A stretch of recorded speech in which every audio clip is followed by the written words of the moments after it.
Aqui é a carta do Carlos A. Júnior. O senhor já foi comunista. Que acontecimento serviu para precipitar aquele estalo e fazer com que o senhor chegasse à conclusão que o comunismo não era a saída? Muito bem. Essa é uma história muito complicada, mas o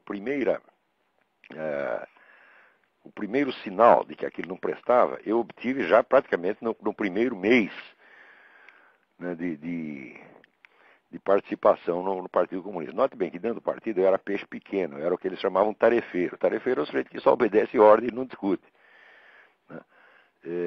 Mas acontece que o próprio sujeito que me cooptou para entrar no partido, o sujeito me cooptou, nós entramos, havia uma base comunista ali na Folha de São Paulo, nós tínhamos nossas reuniões, nossa atividade, mas logo em seguida aparece um sujeito muito sinistro do comitê estadual, dizendo o seguinte, olha, o companheiro fulano de tal, ele arrumou uma amante que nós temos razões para suspeitar que seja agente do DOPS.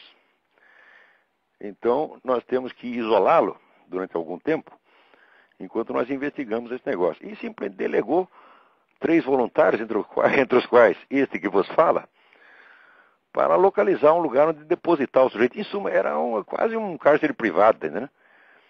E, naturalmente, nós fomos, não fui eu que achei, mas um dos 3 acabou achando um barraco numa favela, que eu lembro que você andava até o zoológico de São Paulo, depois andava mais outro tanto e mais outro tanto. É um lugar que eu nunca mais conseguiria achar. E depositamos o sujeito lá, e de vez em quando íamos lá levar cigarro para o sujeito, né? Eu sei que passou um tempo, né? Daí eu fui desligado dessa missão e esqueci o assunto. Daí estou eu um dia lá nessa época eu trabalhava no jornal Notícias Populares, que é jornal sangrento, que pertencia à Folha de São Paulo. E estou eu lá sentadinho e escuto 2 companheiros do partido, um dizendo para o outro assim, sabe quem estava aí na portaria? Aquele filho da puta do fulano de tal, que era justamente aquele que me havia convidado para entrar no partido. Nós não deixamos nem entrar no edifício. Em suma, o sujeito, por uma suspeita que ela jamais se confirmou, ele tinha sido excluído não somente do partido, mas excluído da profissão. Passa mais um tempo, estou eu lá tomando um cafezinho num bar na frente da Folha de São Paulo, e entra o sujeito magro, barbudo, esfarrapado, um verdadeiro mendigo. E vem falar comigo. E eu, como bom militante, leal ao partido, virei as costas, o cara não quis nem conversar com ele. Foi uma semana depois que eu comecei a pensar, falei, olha, não só eu sou um filho da puta, mas todos esses são filhos da puta. Quer dizer, isso aqui é um ambiente de uma moralidade baixíssima, no fundo, tão ou mais repressivo do que aquela ditadura que ele condena. E eles vivem se queixando de que são excluídos e são, como é que se diz, escorraçados da sociedade, mas eles fazem isso com uma técnica e fazem com uma satisfação sádica enorme. Esse foi o episódio que me botou a cabeça para funcionar. Mas mesmo assim, eu sou muito burro.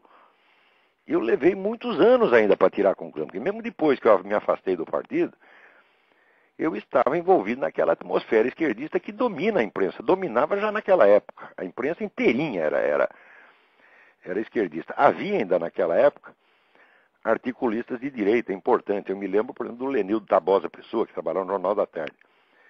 Escrevia uns artigos muito bons no Jornal da Tarde. E eu me lembro que o Lenildo era odiado pela redação inteira, pelo simples fato de ser direitista. O único direitista que não era odiado, que eu me lembro, era o Carlinhos Brickman, que era um sujeito gordo, tamanho de uma porta na altura e na largura.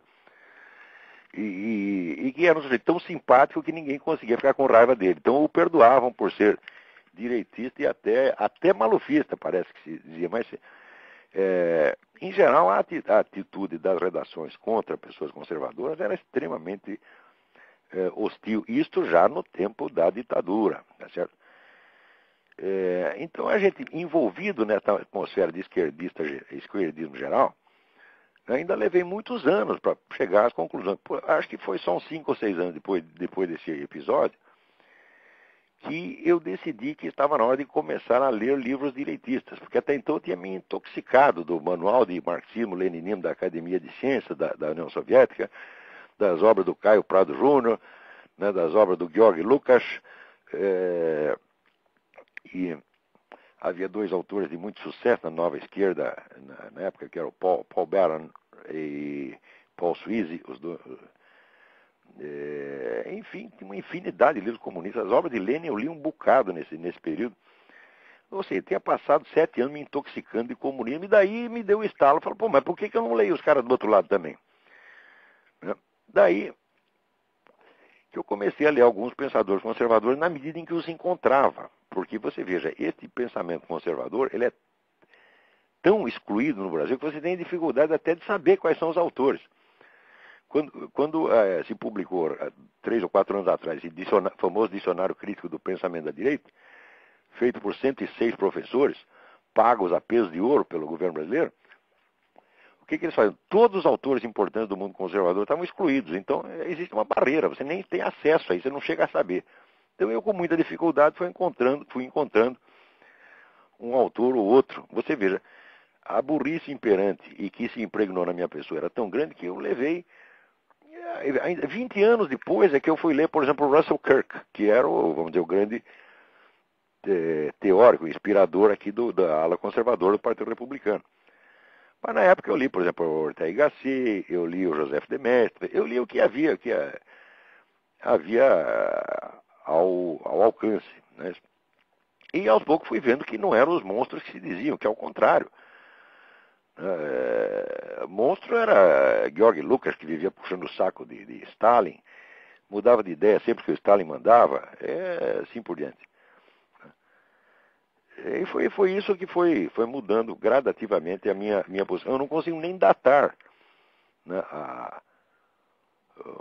o dia em que, vamos dizer, realmente eu rompi com o esquerdismo inteiro, mas foi gradativo, porque eu lembro que até uns 10 anos atrás eu ainda tinha algum respeito intelectual por autores de esquerda. Hoje não tenho mais respeito nenhum, porque vejo que não merecem. Dizer que Marx é um vigarista é pouco. Marx é um charlatão integral. Tudo que esse homem escreve é falsificado, cada linha. Quanto mais você estuda, mais você vê isso. Agora, no começo, é difícil você perceber isso por causa da autoridade, do prestígio imenso que tem. Agora, quanto tempo leva, vamos dizer, um jovem brasileiro para ele escapar dessa atmosfera que é dominante e imperante, que está por toda parte, e começar a raciocinar? Né? Quer dizer, isso é que nem o peixe. O peixe não consegue saber o que é água porque ele nunca esteve fora da água, então não tem meio de comparação. Isso, para um estudante brasileiro, é um dos maiores desafios.